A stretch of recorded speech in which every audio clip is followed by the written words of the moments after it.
Okay, let's get started. Welcome everyone to the April meeting of the Royal Astronomical Society of Canada, Ottawa Centre. We've got a great program for you tonight. As usual, we'll have Dave Chisholm give us our Ottawa skies update. Al Scott will be giving us our 10-minute astronomy news update. Michael Wolfson has returned to give us the second half of his presentation on his trip to South Africa. And in the second half, we've got a special guest from Carleton University, Dr. Andrea Lobel, to give us a presentation on Mesopotamian astronomy. So here are our new members. Let's give them a warm welcome.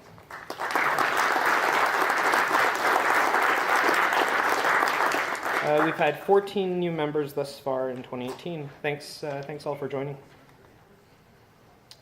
All right, so let me hand the podium over to Dave Chisholm. There you go. The one on the right? Okay. The one on the right. Okay. So good evening, folks.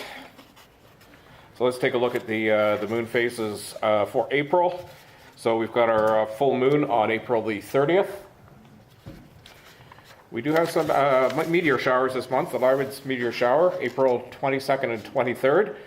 And it peaks that night. And after midnight, the moon will have set, and that would probably be the best time to observe them. And we're looking at about 20 meteors per hour for this particular meteor shower.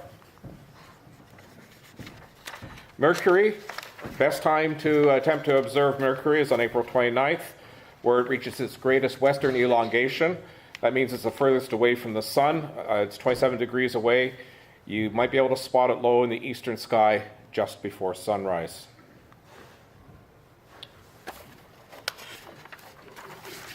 Venus is visible all month after sunset, and Mars is visible in the early morning. Jupiter is visible all night. Saturn is visible in the early morning all month, and as you can see towards the end of the month, what you're seeing there are the rise and set times. Starting probably next month, middle of next month, we'll start to be able to see Saturn at a decent time. Uranus is visible in the early evening, first half of the month, and Neptune is not visible. International Space Station, best viewing date is April the 8th. It rises up to 74 degrees, and magnitude is about 3.8. There's how it's going across the sky. Next month, I'm going to take you how I go do these particular calculations and how to look them up. The problem I have is that the predictions are only good 10 days in advance, so I can only give you the best observation in the next 10 days. So next month, my presentation will explain in more detail how you do that. And there's my cartoon of the month. Thank you.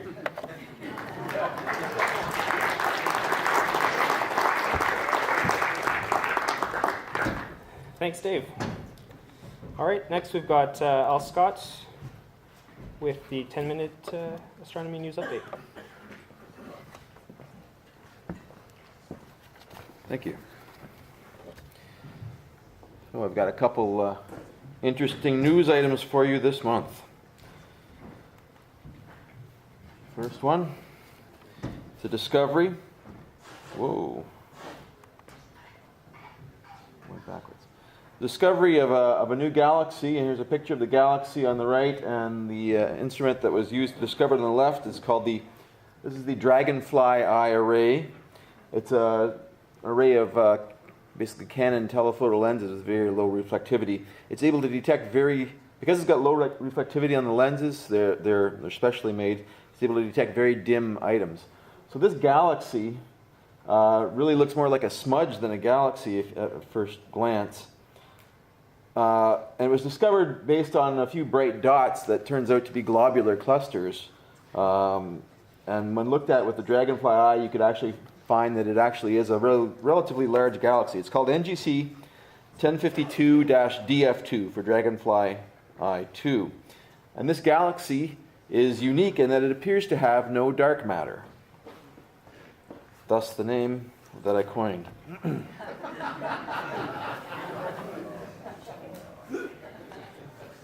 Astronomers have found that this diffuse galaxy has at most 1/400th as much dark matter as expected, based on other galaxies of similar mass, based on the brightness of the stars.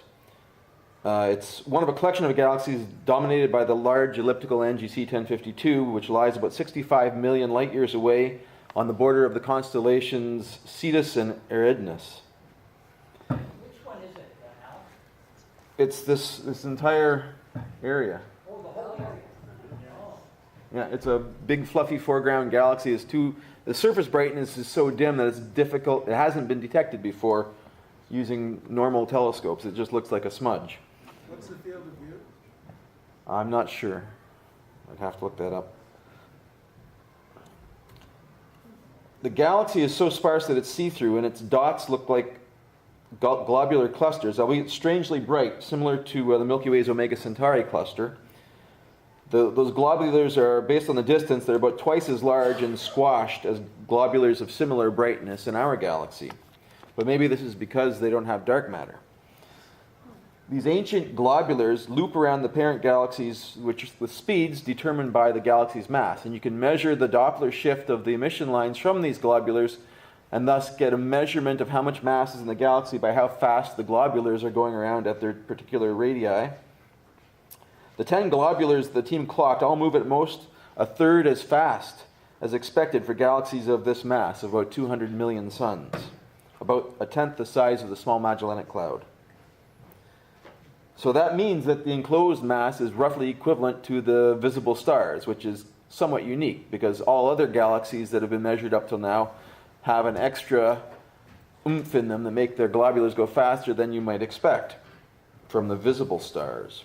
So the ironic part about this discovery is that if confirmed, it ironically verifies the existence of dark matter as a thing that can be missing from some galaxies and not as a problem in our understanding of gravity at large scales, which some other people have theorized, and I've talked about that before. So it's an interesting discovery, and if it's confirmed, it's very important in the search for dark matter. And they're looking at a few other different candidates with this array, so stay tuned for more discovery announcements, hopefully. This is another interesting experiment. Does anybody know what this is? Shiny table Yes. in the middle of nowhere. It's a radio telescope. Exactly, in the Australian outback. So, after the early universe cooled, most of the matter existed in the form of extremely dark clouds of neutral hydrogen. There were no stars immediately after the Big Bang as the universe cooled. It was basically just molecular hydrogen that was cooling and cooling and cooling, basically only warmed by the cosmic background radiation. And for years, astronomers have been trying to detect this neutral hydrogen via its telltale 21 centimeter radio emission line. In particular, they want to see how the energetic radiation from the very first stars and galaxies heated and ionized the surrounding neutral gas. And this is what's called the epoch of reionization, when the neutral gas is reionized by the ultraviolet light from the first stars. And this tells us something about when these first stars formed in the history of our universe. Now, we believe that this is somewhere between 300 and 500 million years after the Big Bang.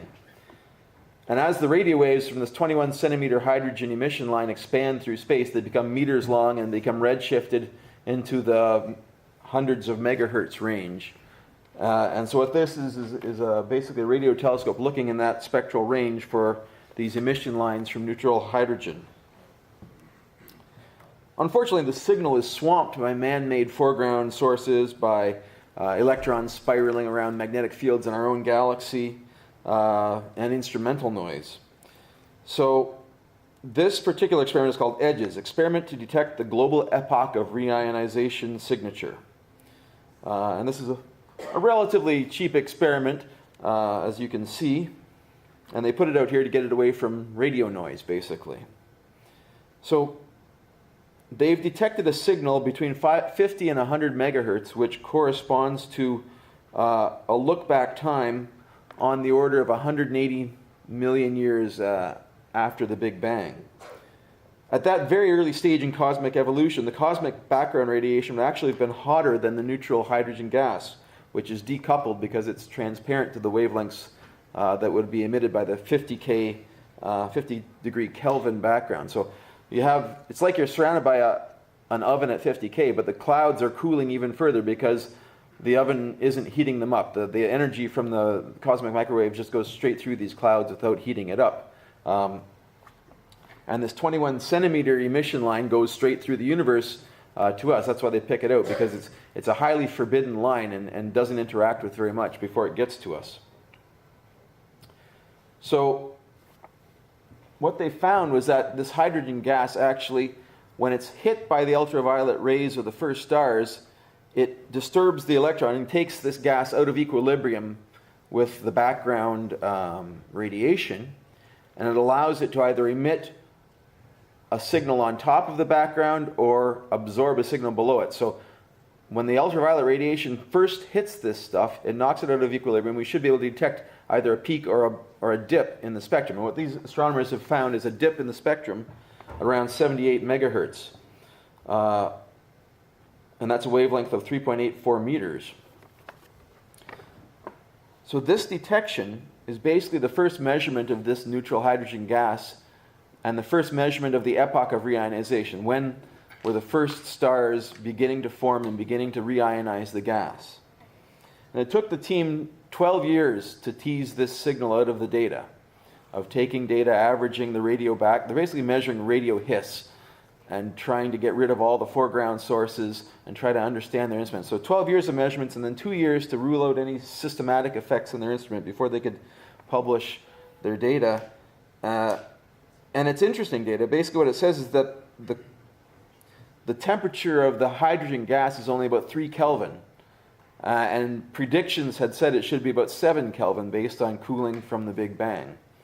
So it's colder than expected. The dip is deeper in this radio spectrum than they otherwise would have expected. And so what they're proposing is that this gas is being cooled by interactions with the dark matter, cooled beyond what otherwise would have been predicted by normal theory. And it also then tells us a little bit about what the dark matter is. It's able to interact at a certain rate with the neutral hydrogen gas to cool it over hundreds of millions of years by a couple degrees. So a very interesting result from what seems to be a very humble experiment. Yeah, can I ask a question? Yes? Is the map that's around it, it looks like some sort of wire, is that part of the radio telescope as well? Yeah, I think that's a ground plane. The ground plane? Yeah. And there's an instrumentation shed off to the side. So it's not a very large aperture way. Is this tabletop? Yeah. Wow. Yeah. What's the scale of this table? It's like a table. You could walk up and have lunch on it. And because it's a small aperture, it obviously has a large field of view, but they don't care because they're just integrating over the whole sky. So. If dark matter can cool hydrogen, does that mean dark matter interacts more than just gravitationally? I believe so. Do we need electromagnetic interaction to cool anything or heat anything up? Yeah, I'm not sure about the theoretical implications of the discovery, but you're probably right. You probably need some sort of electromagnetic interaction or some higher order interaction that we're not aware of. It does require some modification of our understanding of dark matter, if it's correct. The other option is that the cosmic microwave background was hotter at that time than predicted, but that seems less likely from initial theories. So, a very interesting result. So next, I'd just like to put up a slide recognizing Stephen Hawking, who passed on March 14th. As most of you are aware, Professor Stephen Hawking was a man who transcended boundaries. He not only showed us that one could survive a crippling disease, but it is possible also to capture the hearts and minds of the world while making major contributions to science and astronomy. His academic career introduced the world to a new way of thinking about the physics of black holes. In fact, most of his work was in thought experiments, in understanding the implications of our physical theories and pushing them to their extreme limits where other people had not been able to go. He was the first person to realize that the expanding universe, if you play it backwards to the beginning of time, required the existence of a singularity, as one might expect in the middle of a black hole, where all of the matter was condensed into one point. And that was one of his earlier contributions in his PhD thesis. He introduced the idea, a revolutionary at the time, that black holes will emit radiation. Black holes up to this point had been thought of as having an event horizon whereby once something passes in, it can never come out. And that's what the definition of the event horizon is. Not even light can escape from this sphere in space because of the intense gravity within it.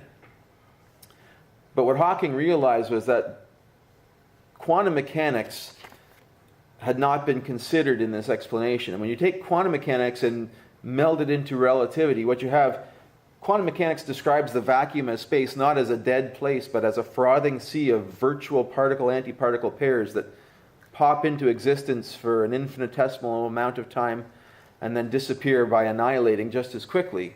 And as long as they're antiparticle-particle pairs, their total energy is zero, and they disappear on a time scale within the Heisenberg uncertainty principle. That means that they didn't really exist. But if you place this frothing sea of virtual particle-antiparticle pairs near the event horizon of a black hole, where there's a huge gravitational gradient, that the immense gravitational tides would tend to pull these particle pairs apart. And one of them could spiral into the black hole and the other one could escape. And it would be like the black hole would be absorbing a negative energy particle and emitting a positive energy particle, and effectively it would look like the black hole was emitting radiation. So black holes, from this understanding, actually act like black bodies with a certain temperature which depends only on their mass. And over time, if there's nothing going into a black hole, all black holes will eventually radiate away all of their mass and disappear. But what he also found was that, or what has been found since then, is that black holes are really, really cold. In fact, you have to have a black hole as small as the mass of a moon, about 133 microns across, before it's warm enough to outradiate the cosmic background radiation. So anything bigger than that would actually be absorbing more energy from the cosmic microwave radiation than it would be emitting. So it would actually still grow. But very tiny microscopic black holes could evaporate over time. In fact, so the smaller black holes are hotter because they emit more particles, because they have less gravity. And they would tend to dissipate, and you may see these flashes of energy as these tiny microscopic black holes, if they did exist, would evaporate by Hawking radiation. This hasn't been observed yet, but it's an intriguing speculation based on bringing two diverse theories together. And Hawking is the one that brought this Hawking radiation to the masses. So I just want to end with a quote from Stephen Hawking. "I want to share my excitement and enthusiasm about this quest. So remember to look up at the stars and not down at your feet. Try to make sense of what you see and wonder about what makes the universe exist. Be curious, and however difficult life may seem, there's always something you can do and succeed at. It matters that you don't just give up." Thank you.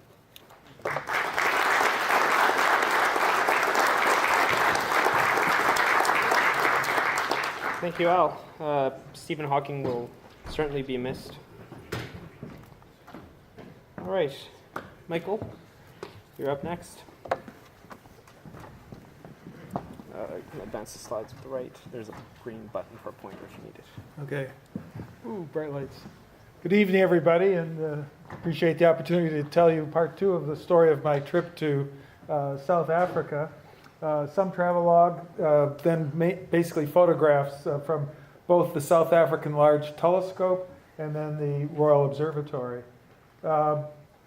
Cape Town is in the lower left there. And you see on the map where Sutherland is.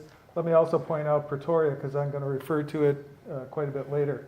The Star Party that I talked about in February was there. One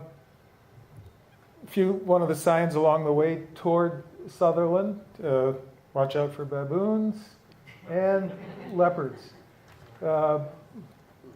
This is a panoramic view. It's about 10 or 15 kilometers, I think, heading northeast from Cape Town and looking back towards the Cape Town area. So I think Cape Town's somewhere over there. This is almost all the way to Sutherland, the town where the observatory is. And as you can see, it's a high, dry, desert-like area. I couldn't believe it when I saw this thing.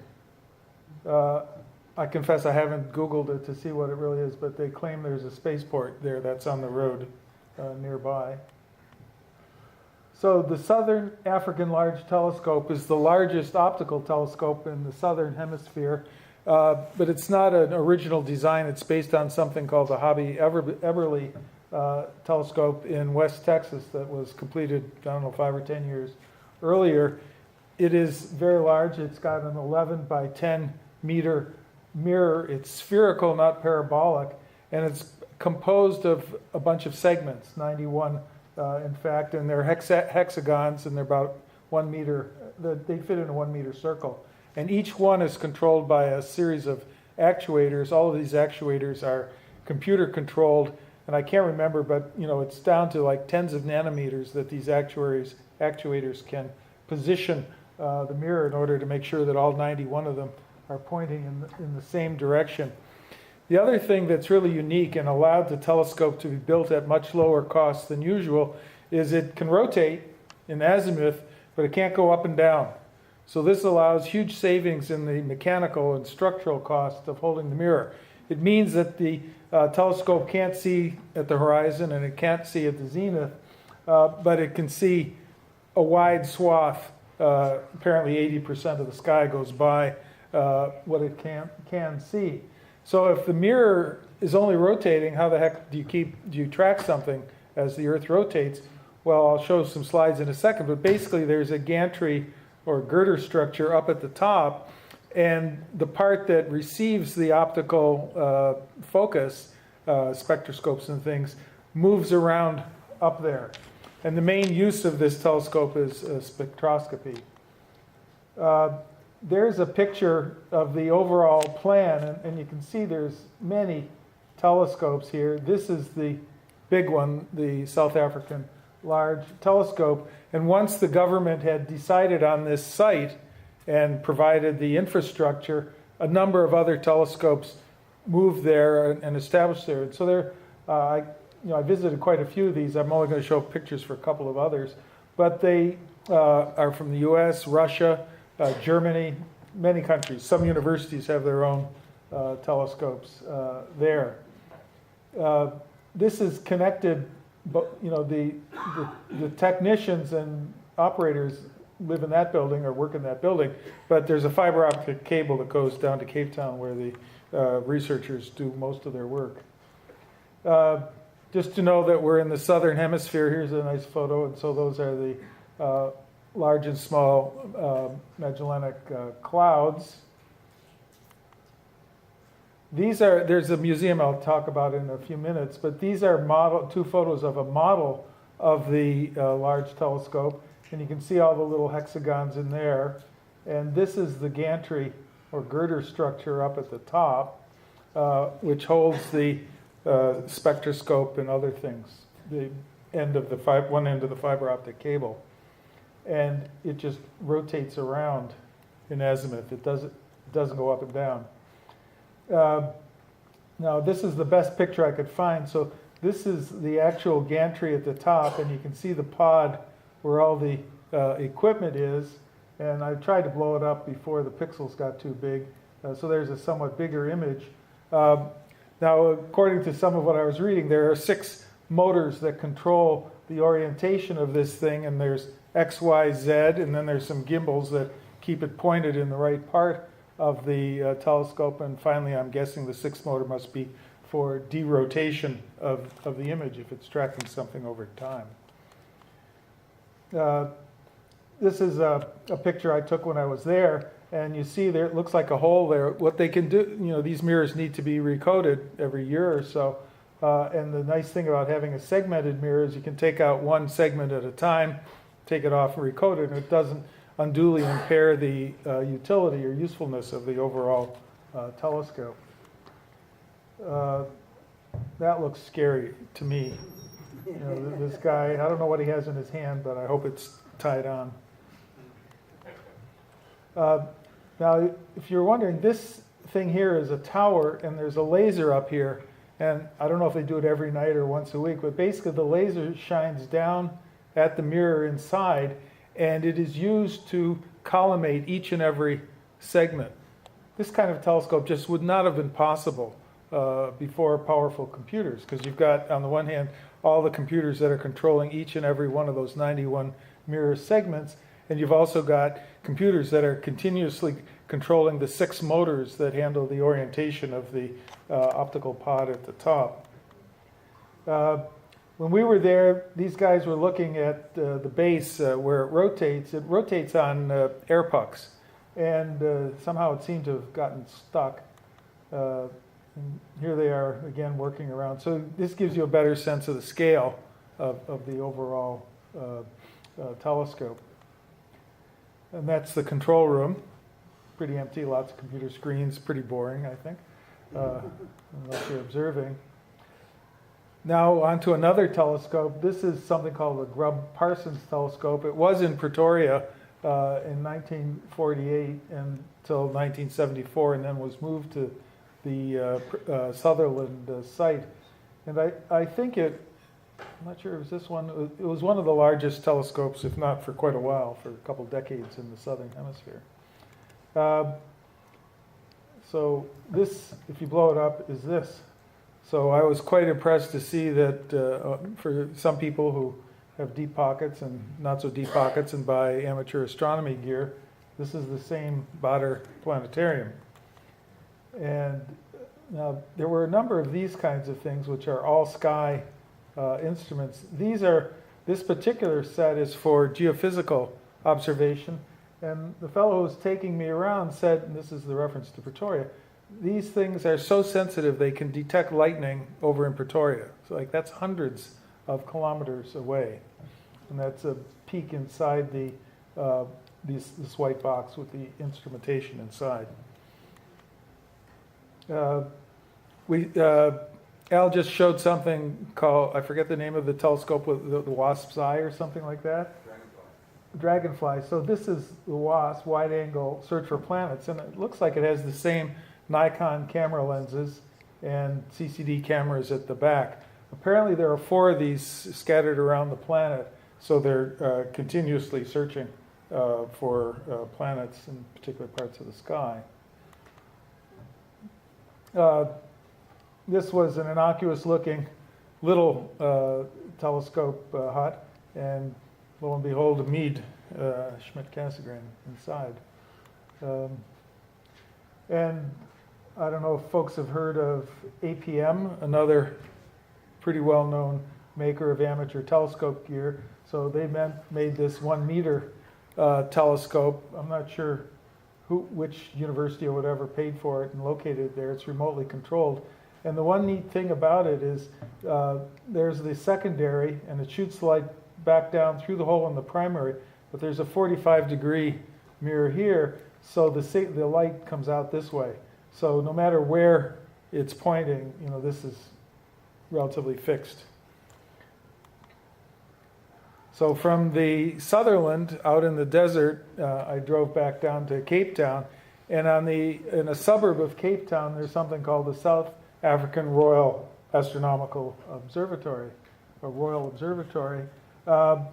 Nowadays, it's both a historical site and a research center, connected, as I said, by fiber optic cable. The fellow who was taking me around at Sutherland said they have a problem with vandalism with fiber optic cable because I guess the vandals think it's full of copper. They don't realize it's glass. so they have to reinstall it every once in a while, repair it. This observatory, or this site, is famous for something called the McLean Observatory, which has something called the Victoria Telescope. It's actually 3 telescopes. There's a number of other historical telescopes, plus archives and a small museum. The site was founded by the British Navy back in 1820, and part of the raison d'etre was to keep time, which is important for ships to be able to align their clocks so they can tell longitude. And in terms of the personnel back and forth, the history suggests or shows that it had close ties to the Greenwich Observatory in England. So when you walk into the main observatory building, this is what one sees in terms of the old library. There's sort of 19th century astrophysics journals there. And the person who was just a wonderful host for me there, Auki, part of his activity as a volunteer is working in the archives and cataloging things. And one of the things he showed me is this little notebook from 1882, and I'm not sure how visible it is, but that's a sketch of a comet that was discovered there at that time. And this is sort of the shelves, which are just full of things that are actually quite poorly documented or inventoried. So that's one of the things that Auki's doing. Here's a picture of Auki, and this is the McLean telescope or observatory. And inside there are 3 separate telescopes, a photographic refractor 24-inch diameter, and 2 others. Interestingly, they all have the same focal length, and for the first 25 years or so, the main telescope was used primarily as a spectrograph. And after that, they would basically take pictures of the same part of the sky at 6-month intervals. So from the diameter of the Earth's orbit around the sun, they would get enough parallax to be able to estimate the distance to those stars. The thing that is so cool about this telescope, I've actually visited it twice. First time, I was blown away. We'll see in a minute. The floor, and normally when you have a refractor like we used to have outside the S&T, the Science Museum, is you need a big tall ladder if you're looking closer to the horizon. In this one, the whole wooden floor around the telescope is able to rise and raise and lower. And this is the hydraulic pump, and this is the electric motor, and this is the building that housed all the batteries to run this motor. Old lead acid batteries, more than 100 years ago. So here's a picture, 3 different pictures of the inside. So this is an old picture showing when the telescope was being built. Notice the fellow inside. This is the telescope today, and this is Auki sitting near the controls of the telescope. And the way spectroscopy was done, they didn't have, at least early on, diffraction gratings. They certainly didn't have digital cameras. So this is a huge prism. So it's flat on both sides, piece of glass, but the 2 sides are at different angles, so that it will create a spectrum. Now it's folded open here, but when you're doing spectroscopy, it's folded closed, and then at the other end, the astronomer doing the work takes pictures. And here you can see the front of the smallest, the I think it's 8-inch, and then the 18-inch here, and this is 24 inches in diameter. So that's how spectroscopy was done. And I think one of the claims to fame here was that with this they were able to discover oxygen in the atmosphere of some stars. Now the way they did it is they take these pictures and then they would use another spectroscope with a Bunsen burner or something, sort of a little one on a tabletop, and get the spectrum of things that we know about on Earth. And they would use these microscopes, and they put the film here or along here, or as this fellow's doing. In this case, I think he was doing the parallax calculations. Compare in order to figure out. And there's kind of a micrometer adjustment. Can't see it on this one right here on the edge, so you can slide this microscope back and forth, and that's the way they measured spectra. So folks doing it today with digital cameras have it easy. That's an old picture of the main museum room, and this is where they did the spectroscopy of earthbound substances in order to have comparators for what they were, the spectra they were seeing through the telescope. Now, folks over the years here at the RASC meetings, a couple of years ago, were talking about discovering supernovae, and they did it by blink comparing, clicking on a mouse on the computer screen. This is an old Zeiss blink comparator for photographic images. So just to conclude, there are many more telescopes, so if anybody has a chance to visit South Africa, try and make it to Cape Town and have a look at these things. There's lots more to see. And one other thing I was really surprised about is a number of the astronomers that I saw at the Star Party said you have to be sure and see the planetarium. Well, I generally avoid planetariums because I think they're kind of clunky.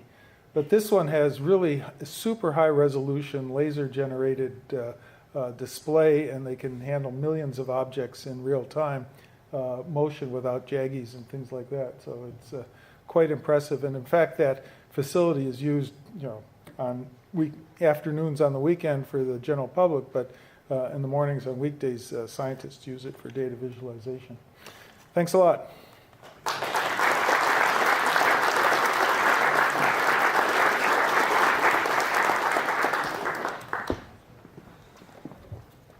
Thank you, Michael. You've got me wanting to go to South Africa now. All right, so we've got here at the museum, we've got Yuri's Night coming up on April 13th. I believe it's 7 p.m. to 11 p.m. There's free food, cash bar. There's going to be, I guess, what they call a science slam. So it's like a scientist competing, some cool presentations. Yeah, so apparently it's going to be pretty cool. You can come check it out. International Astronomy Day is coming up on April 21st. We're going to be set up here at the museum for solar observing from 10 to 4, and for an evening star party from 8:30 p.m. to 11. If you're interested in volunteering, please contact Chris Tarrant.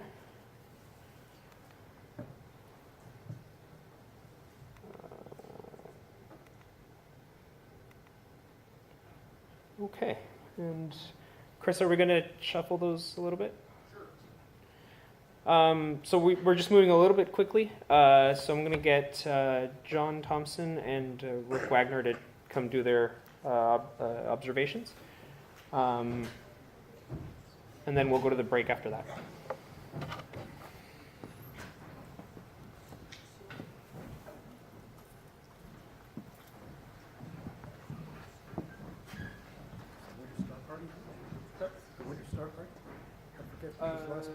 Yes.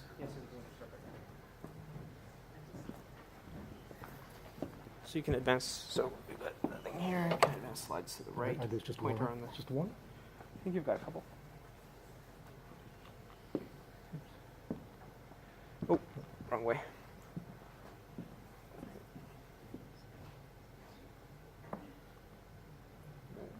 Are these in the right order, Chris?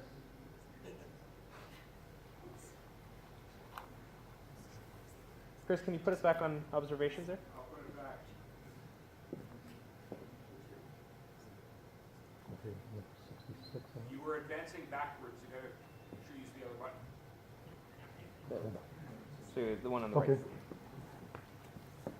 right. Back in February, I attended the Winter Star Party in Florida. Normally it's held in the Florida Keys, but this year, because of storm damage in the Keys, it was held at the Chiefland Astronomy Village, which is somewhat further north, about 7 degrees further north in latitude. This, of the 6 nights, we only had 1 or 2 good nights that the ground was rather damp and threw up a lot of fog. But this is the very last night, and taken with my panoramic camera. And you can see Orion there. And what I wanted to particularly point out was the zodiacal light, or zodiacal light, off to the right-hand side. That's what it is. It's reflection off micrometeorites that are populating the plane of the ecliptic, sort of the plane of the Earth's orbit. It's dust and unconsolidated particles, maybe fragments of asteroids as they're hitting each other, and it gets illuminated by sunlight. And it's best seen around the equinoxes in March and September. But you have to have very dark skies to see it. I've only seen it myself maybe 4 or 5 times that I can think of in my life. But then you can see also the Orion and the winter Milky Way sort of stretching from the lower left and then sort of arching over Orion. One picture of the Flame Nebula, and you can just barely see the Horsehead. There's a little bit of trace of red nebulosity down below it. Even as I was taking those pictures, the haze was starting to come in and was starting to get a little bit of dew in the lens, so I didn't get as much contrast as I'd hoped, or in some pictures, other pictures that I've taken. That's M36.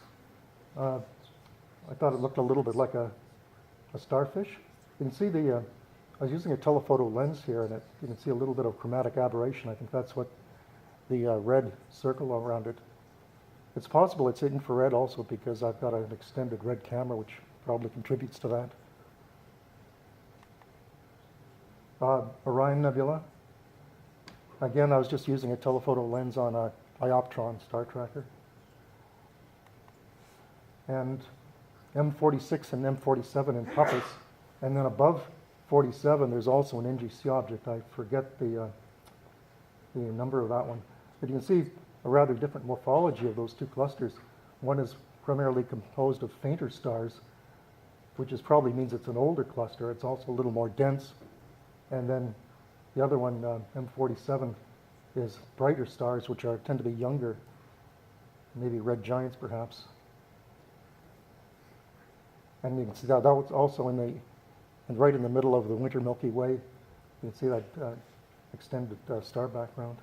I think this is the last one. The Rosette Nebula. That's up sort of off of, to the left of Betelgeuse and Orion, a few degrees over.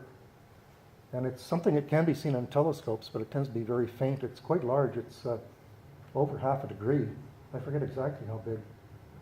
But it's a nebulous cluster that's red hydrogen emission with the nebulosity and then the stars around it. I think that's not the last one. Yep. Okay. Thanks, John.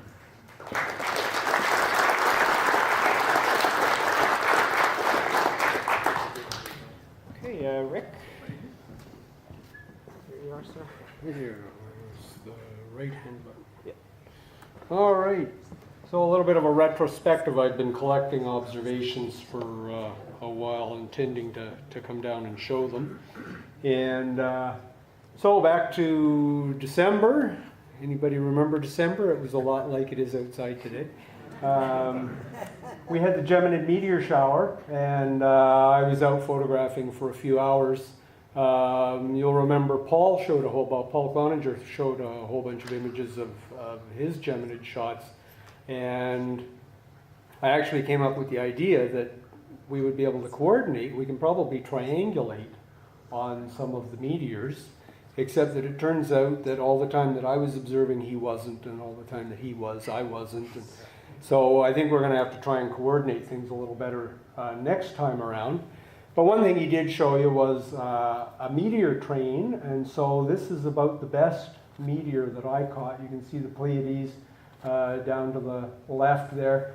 And as I was going through these a couple of days later, it's hard to see, but there is a wisp of cloud there. So these are 60-second exposures, and you can see that over the following about 4 or 5 minutes, it didn't seem to move much, but it twisted a lot, which I thought was kind of interesting. This is about the best shot I got of multiple meteors. I had to keep switching cameras. I don't have a great wide swath of sky to work in from home. So I had to keep moving the camera, and every time I move the camera, of course, I can't keep adding the meteors in like some of the guys do. But what I did think was interesting is you get the effect of all the meteors coming out of some point back in the sky. So what I did was I took the 5 and I drew nice little orange lines, and you can see they really come out of a nice little point in the sky. So I was quite pleased with that. Back at the end of January, we had a lunar eclipse, partially visible in the dawn sky. My wife and I both trudged out into the middle of the lake at 6 o'clock in the morning to get a nice view. And unfortunately, this is about as far as we got before it moved into the cloud, and then it just got thicker and thicker. I tried a video, it didn't work out terribly well, unfortunately, either. So this is about the best shot I got. This is a picture of Alderamin. I was setting up one evening and had the scope out, set up in the parking area, and cameras cooling and everything, and I went back into the shop, and I'm looking at my computer, figuring out what am I going to actually observe tonight, and I noticed there was a really good ISS pass in about 10 minutes, and it was going to be going right past Alderamin, which is the southwest corner of Cepheus. So I just whipped outside and pointed the telescope at the star and started it taking 30-second exposures, and after about 5 minutes later, pow! And it went through the field of view. Now, my first thought, of course, was that, this thing is just like blindingly overexposed. But then I wondered, how wide is that band? So I measured it, and I measured it at 54 arc seconds wide. And it turns out that the solar panels, at the distance the space station was at that night, should have been 52 arc seconds wide. So what you're seeing there is the actual width of the space station going by. And that's a 400 millimeter focal length. So you can appreciate that in a telescope it would be very easy to see detail. The Boltwood 40 centimeter scope, I haven't got auto guiding on it yet, so if I'm doing pretty picture stuff, I'm limited to fairly short exposures. M1 was handy, so I decided to shoot it for a little while. So this is about 20 minutes of 30-second exposures. And then I decided I needed some color in it, so I put my 9 centimeter refractor with my RGB filters on, and did about another half hour, 45 minutes of color imaging, and then blew that up enormously so that it would fit, just to give me some color on the image. And while I had the 9 centimeter refractor out, I've got an extender on it, so it's operating at f9 now, which is kind of slow. But I thought it's giving me an 800 millimeter focal length, so I can maybe see something in all these stupid little teeny galaxies that are out in the spring sky. So this is M88 and M91. This one I thought was quite neat. It's a barred spiral, and then you can see the spiral arms. But what I thought is kind of neat is that the spiral arms don't seem to actually start on the ends of the bars, which I thought was always sort of de rigueur. So, and then there's a bunch of other small galaxies in the field of view. This is in the Coma Virgo group. NGC 2403. This is a couple of hours. These ones are shot with Canon 60DA on the 9 centimeter refractor. And there are sort of 2 to 3 hour exposures total. And the Witch's Head, this is down just slightly west of Rigel. And it's one of the really appropriately named nebulae in the sky. And that's it. Thank you. Okay, so we're going to go to the break now. Let's take a quick 5-minute break. So it's 8:20. Let's meet back at 8:25, and we'll resume with Dr. Lobel's presentation. Thank you.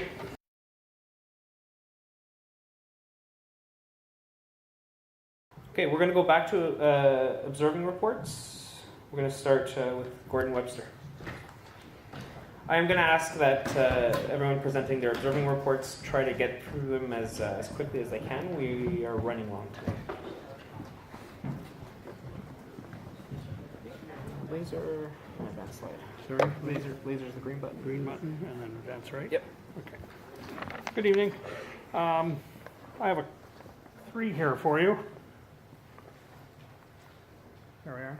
Okay, so in astronauts and at the meetings, we've been introducing the challenge objects, and I actually managed to find the galaxy 3079. It's a large spiral galaxy about 50 million light years away. It's located in Ursa Major, and it's apparently, I couldn't see it, but probably a prominent bubble forming in the galaxy center. And this sketch was done with my 152 millimeter refractor at 76 magnification. Okay. The next one was the lunar challenge, which was the crater Cepheus, which is named for the same character as the constellation. And it's just on the next page.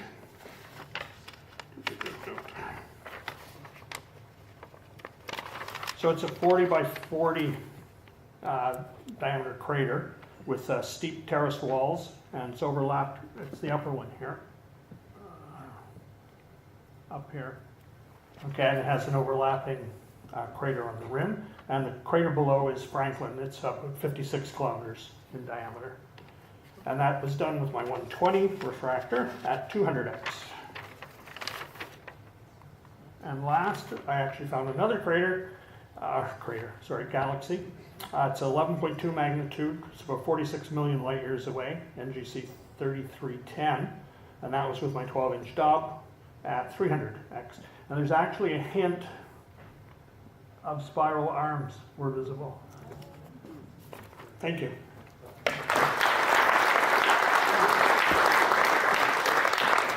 Thank you, Gordon. We've got Bob Olson next.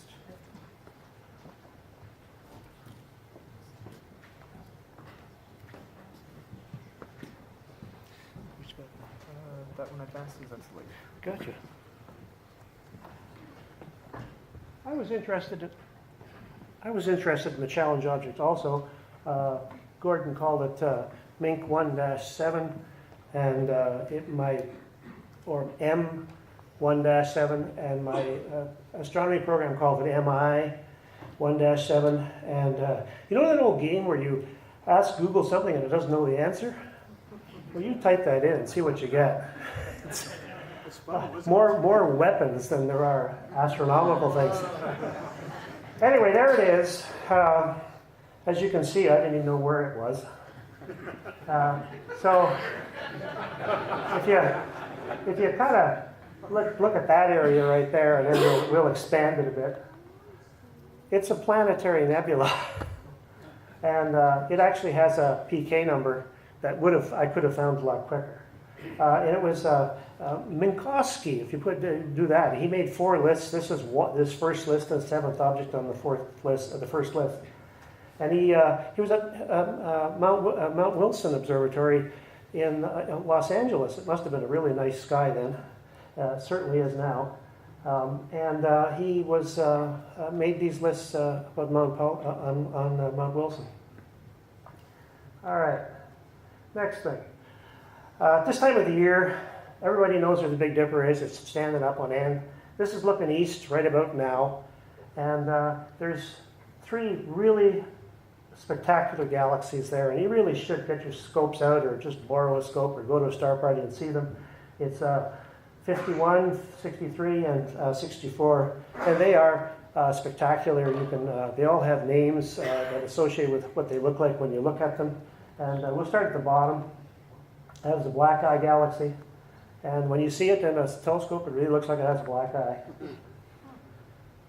And then we have the Sunflower Galaxy. I've never been able to see it as a Sunflower Galaxy, although I've seen some pictures of it where I think they overprocessed it. It kind of looked like a sunflower. There's more red in it than I've ever been able to see.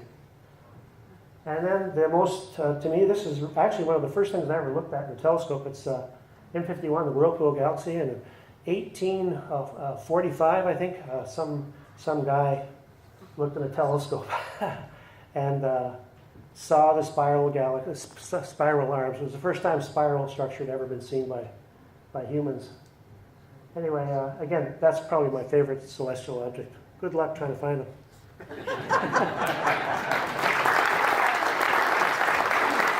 Thanks, Bob. All right, next we've got Taras. Is Taras here?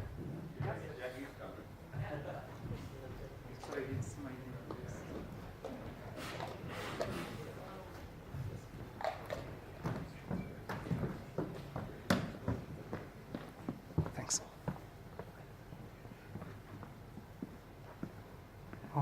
There was a position of Mercury and Venus later, or rather first weeks of March, and I tried to take some pictures, but before I just take the screenshot to show you. Oops, I hit the wrong button. Where's the laser? You advance with this one. Mm-hmm.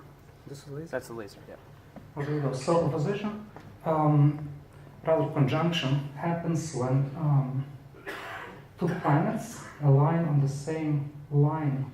So from the point of view on Earth, we can see these two. Oops. Uh-oh. Yeah, let me get you back. All right. Something happened. Yeah, we went back a little bit.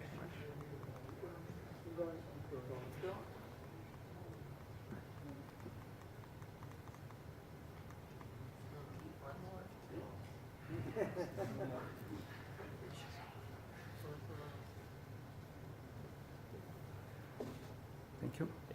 Sorry about that. So on March the 3rd and few following weeks, there was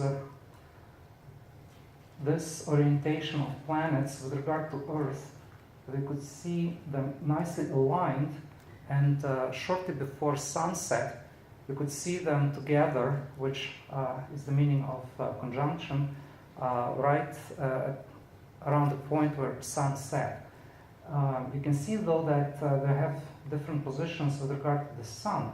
So the Venus is almost like behind the sun, while Mercury is on the sharp angle if looking from the Earth. So when I took pictures, it looked like this. Surprisingly, Mercury looks like a typical phase of Venus, which is a crescent, which explains the sharp angle.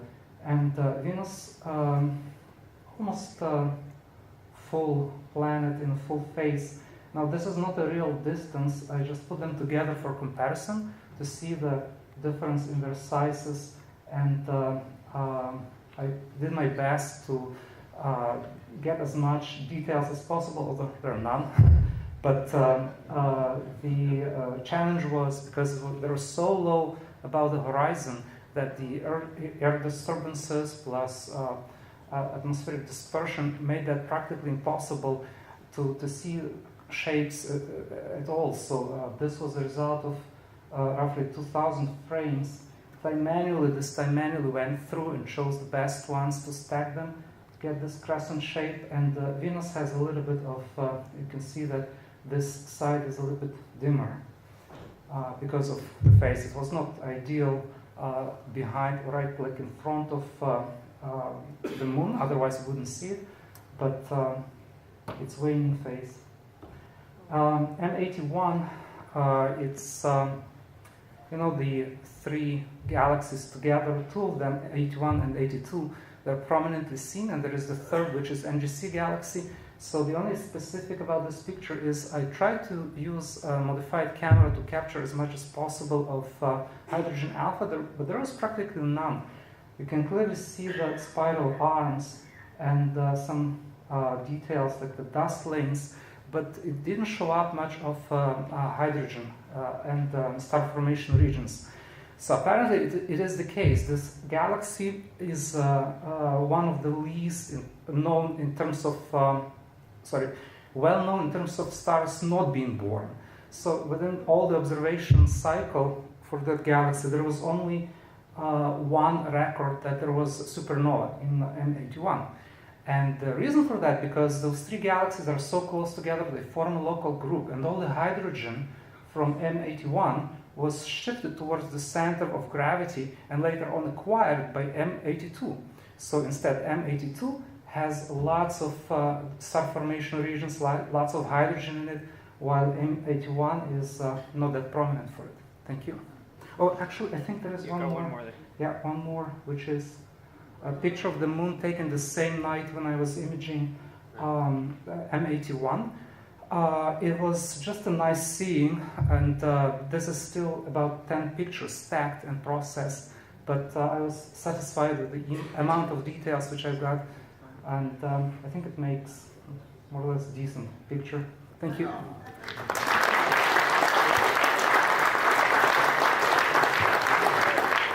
Thanks, Tanas. We've got Jen Thompson next. How do I not Advance the slide on the right, laser with the green. Don't hit the back button. Don't hit the back button. Okay, we should put tape over it or something. As you know, springtime is a good time to look at galaxies, when the sky permits, obviously. And one of the many galaxies that are near the Big Dipper is M108, and that's the large galaxy that we see in the middle of the frame here. So at the time, I was doing a live broadcast on Night Skies Network, and this is a 60-second exposure. I believe there's 20 frames stacked live during the broadcast. And as we were looking around, we noticed that there are some other small smudges. If you look, there's a little smudge there, and then a little smudge here, a little smudge here. So we thought, well, there's actually a lot more galaxies in that image than are obvious. So after the broadcast, I dug out, it was Carte Ciel that I used, to actually figure out how many galaxies I did actually pick up in this image. And it ends up that I could actually see in my frame 57 galaxies. Wow. So where there's a number, that's the visual magnitude of the galaxy that was recorded in the image. And where there's another circle with no number, I didn't think that I actually picked it out in the image, but still, there's a lot of galaxies in there. So I thought that was pretty neat. And by far, the dimmest object I've ever observed from my backyard, this is just in Alta Vista area, downtown, is a 20.16 magnitude galaxy. So I thought that was pretty cool. Okay, thank you.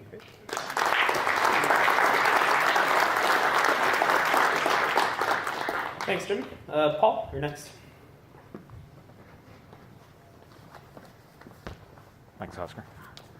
Well, I had several pages of notes prepared, but we'll leave those because, after all, my middle initial is E for expeditious.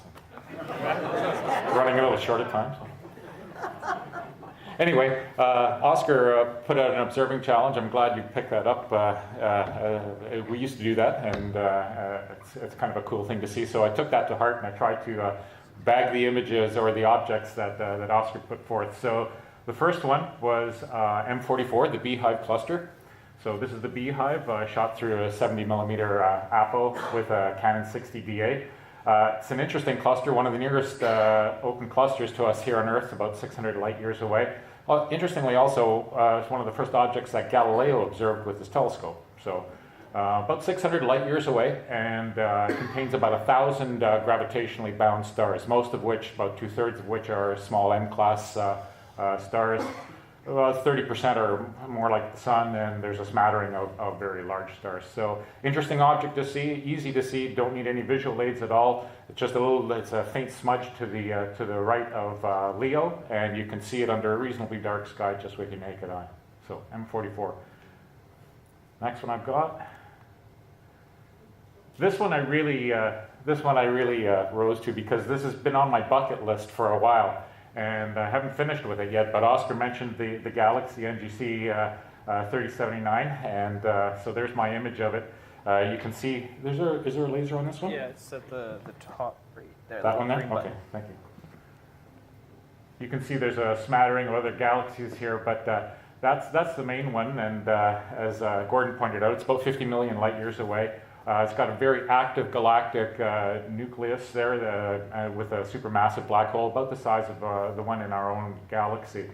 So that was the object itself that Oscar posed for us, but it happens to be nearby an object that, like I said, has been on my bucket list for a while, and I'm not done with this one yet. But I thought I'd take this on, and that's this guy here. Whoop, that guy there, sorry. Ah! Let's go back here. Here we go. So yeah, that's the twin quasar, and I'll try not to do that again. Up there, those two little eyes in the sky, they look like stars. This is, I have a penchant for very distant objects, and so as I say, this one's been on my bucket list. I want to do some really long duration deep imaging with my most sensitive camera, but because Oscar posed the challenge last month, I thought I'd see what I could do just with the 60 DA on my 11-inch. And that quasar it's a single galaxy, but it's about 2/3 of the way across the universe, about 8.7 billion light years away. And it's being gravitationally lensed by a cluster of galaxies that are about half that distance between us and the quasar itself. Those galaxies, actually, I'll zoom in on the next one there. Oops. Did a bit of a close-up there. There's the quasar itself. Actually, I'll light her up there. That's the guy there. You can see there's a couple of really faint little smudges there. These are not members of the cluster that's actually doing the gravitational lensing. To capture those galaxies, well, similar to the gravitationally lensed galaxies that I showed you about a year ago, you require a really deep exposure for those because they're very, very faint, and I have to throw my most sensitive camera on it.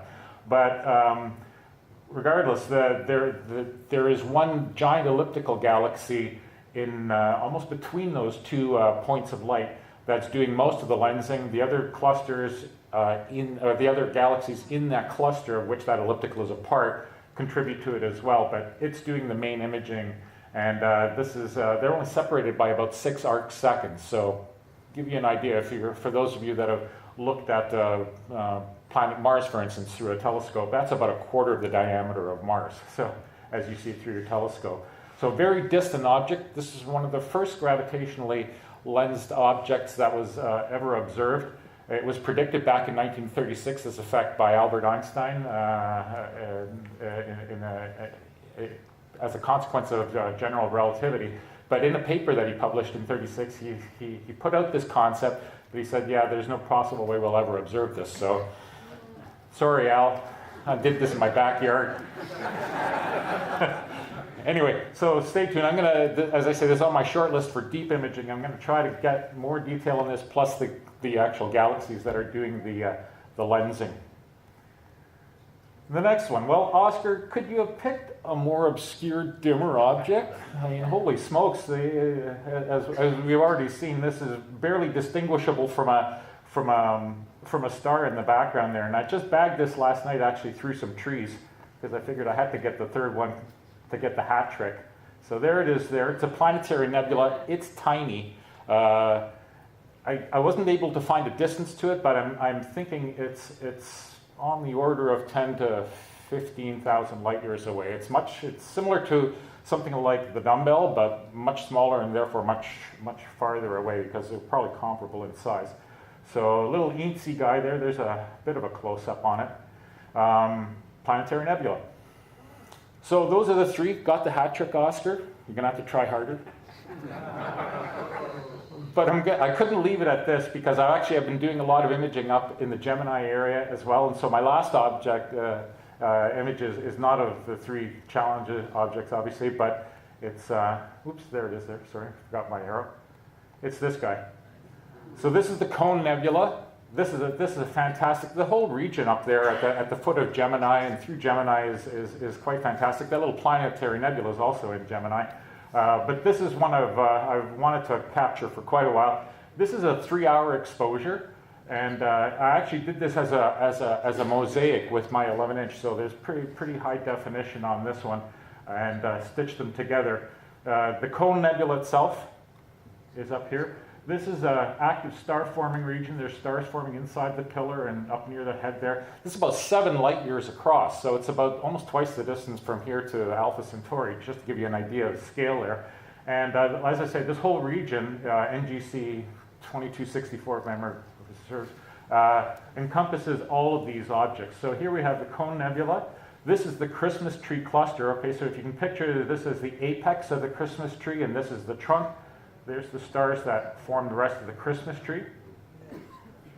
This is the Phosphor Nebula down here. You can see these dark tendrils of gas coming up from and blotting out part of the view of this very central part here.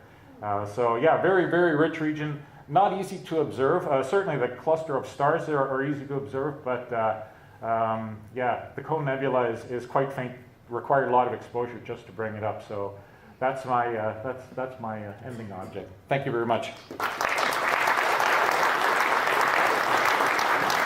Thanks, Paul. Those are some fantastic images, and I want to be clear though that I don't take all of the blame for the obscurity of those objects. I'm pointing at you, Gordon. So I figured that I needed to stand up to the challenge I put forward as well. So I took the opportunity to image that planetary nebula. As you can see, it is tiny. I think Paul spoke to it at length, but in my field, it's just right there. When I was doing the image, I wasn't certain that I was in the field because I took my first couple of sub-exposures and all I saw was stars, so I re-slewed my telescope about 5 times to make sure I was in the right spot. All right, so time for the observing challenge for April. I think a lot of you guys were making sacrifices to those deities because we had that week-long stretch of clear skies, which we haven't had in years that I can remember. So just remember these important facts. For our beginner challenge, I'm hoping people can get out and look for M81. So it's a fairly bright object. Anyone with a modest-sized telescope should be able to pick that one up from the city. It's an Ursa Major, magnitude 6.9. For our intermediate challenge, we've got the Hickson Compact Galaxy Group 44. So the brightest, it's in Galaxy Group in Leo. NGC 3190 is the brightest at 12th magnitude, and the other 4 galaxies are just brighter than 13th magnitude, so see how many of those you can pick up. And for the adventurous crowd, we've got NGC 4284 at about 14th magnitude, near M40 and NGC 4290, also in Ursa Major. And our lunar challenge, Messier on the moon. So we're going to see if you can find Messier and Messier A. So I know I promised last month to get them on the website and I failed at that. But I will try my best to get them up on the website this month. And I'll also send them out to the members list so that everyone gets them. And they'll be in astronauts. And they will be in astronauts. Okay, Jim, you had a couple of things to say. Thank you. I know we talked about this a little bit last month. I'm just here refreshing everybody's memory that Astronomy Day is coming. It's a couple of weeks away. There was already a bit of a discussion about the activities that will be happening here at the museum. If you want to get involved in that, you can contact Chris. If you want to get involved with the sidewalk astronomy that happens every year at Silver City near the Gloucester Center, you can contact me, and that's usually an all-day event. Set up in the morning to look at the sun and then transition to the moon and any planets that are up in the evening. It's always a good event, gets lots of exposure and people excited about astronomy and science in general. So it's a great activity. I really highly recommend people get involved. And the second notice is for the upcoming work group that we have. We had one last night. It was a great evening talking about double stars. I learned a lot about all of the interesting characters involved in it. The one coming up next month, about a month away, is hosted by Pierre Martin, who you may remember as the person who travels around the globe getting amazing shots of meteor showers. He's going to be presenting what he knows about meteors and how to observe them. So that's next month. Right, that's all. Thank you very much. Thanks, Jim. So we've got the GA coming up. I think it's Canada Day long weekend in Calgary. As you know, we hosted last year's GA, and it was a fantastic success, and thank you to everyone that supported that. And I think it's time perhaps we can lend our support to Calgary as well for those that are able to. So if you go to rascga2018.ca, you can register for the GA. FLO Star Parties, it looks like the one on the 17th was a success, so that's great. We've got one coming up on April 14th. And these are for members only.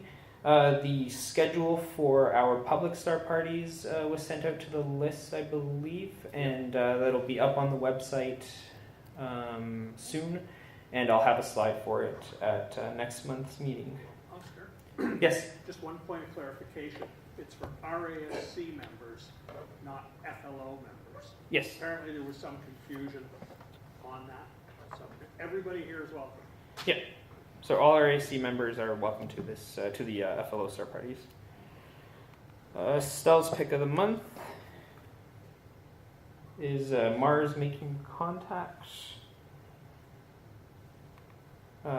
These are the folks that help the club operate.